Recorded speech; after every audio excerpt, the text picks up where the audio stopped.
Саламатсыңарбы балдар. Бүгүнкү сабактын темасы алгоритмдин түрлөрү. Сызыктуу алгоритм, тармактуу алгоритм, циклдык алгоритм.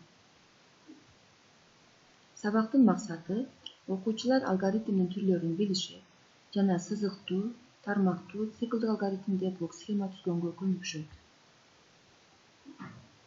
Сызыктуу алгоритм деген эмне балдар? Өзүнүн аты эле айтып тургандай, сызыктуу бул структурасы боюнча эң жөнөкөй сызыктуу алгоритм.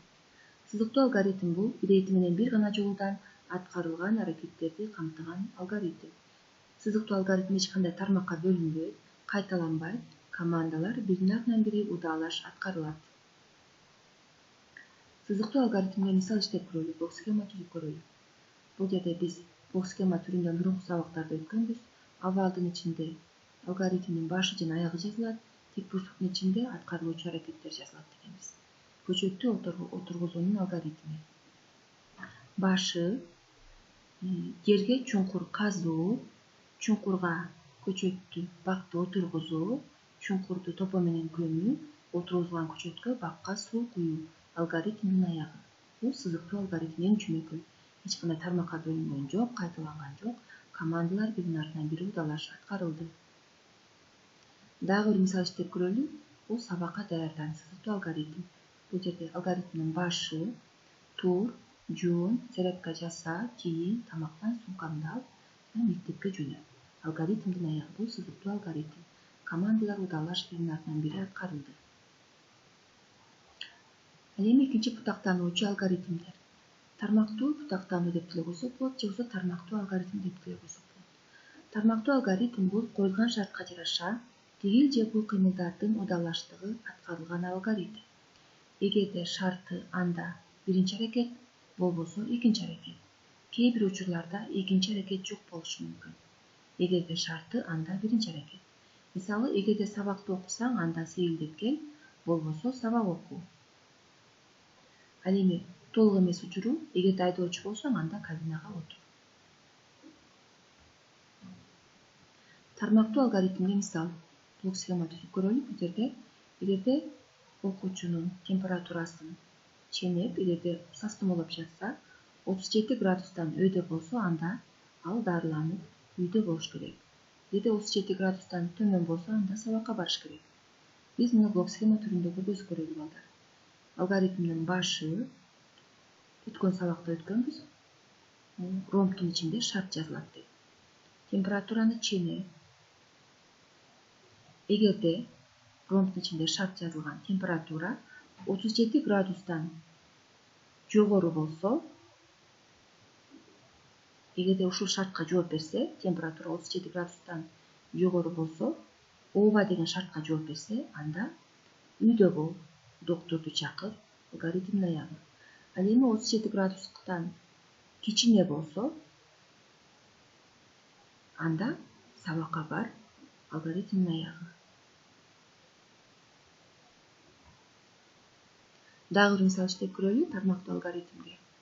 Алгоритмдин башы күздү жакшы көрөсүңбү? Ромбтун ичинде шарт жазылды. Күздү жакшы көрөсүңбү деген шартка жооп берсе, ооба деген шартка жооп берсе, анда сары карандашты ал, жалбыракты боё. Демек, сары түс менен боёйбуз жалбыракты. Карандашты жыйнап кой, алгоритмдин аягы. Ал эми күздү жакшы көрөсүңбү деген шартка жок деп жооп берсе, анда жашыл карандашты ал, жалбыракты боё, карандашты жыйнап кой, аягы. Демек, бул жерде эки шарттын бирөө аткарылып жатат.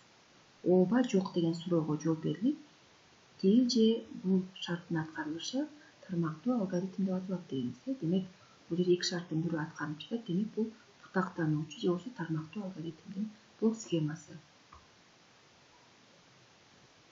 Циклдык алгоритм.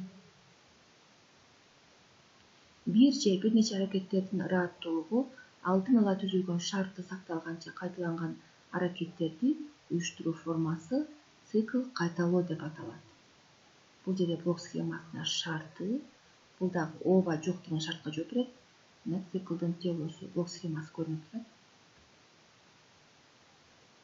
Циклдык алгоритмге мисал иштеп көрөлү балдар. Блок схема түзүп көрөлү. Бул жерде абалдын ичинде алгоритмдин башы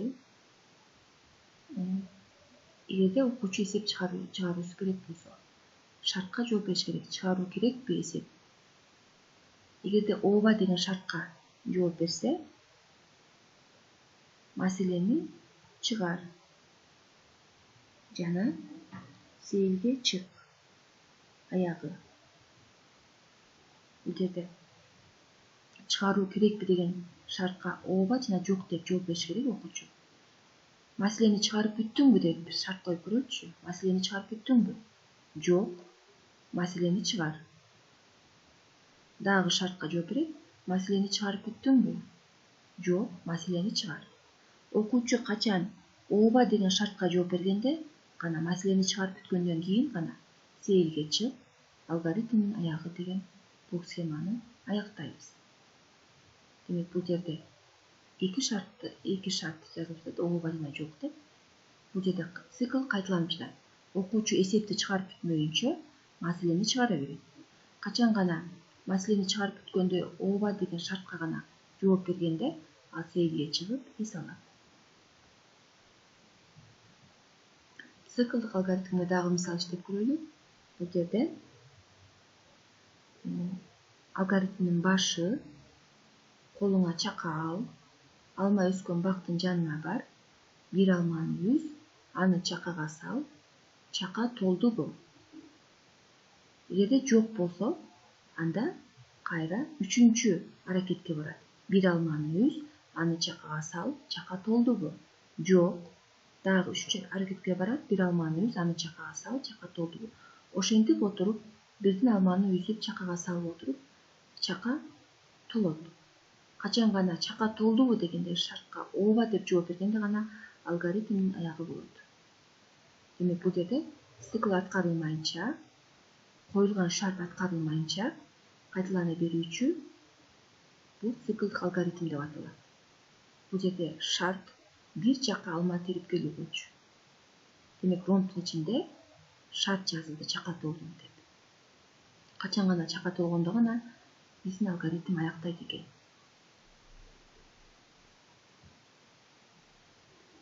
Анда эмесе балдар сабакты бышыктайлы. Балдар, алгоритмдин кандай түрлөрү бар экен? Сызыктуу алгоритм деп эмнени айтабыз? Тармактуу алгоритм деп эмнени айтабыз? Циклдык алгоритм деп эмнени айтабыз? Ушул суроолорго өз алдыңарча жооп берип көргүлө балдар. Ал эми үйгө тапшырма: ар бир алгоритм түрлөрүнө, сызыктуу алгоритмге, тармактуу алгоритмге, циклдык алгоритмге бирден мисал түзүп келебиз. Көңүл бурганыңарга чоң рахмат. Кийинки сабакта жолуккучакты балдар, сак саламатта тургула.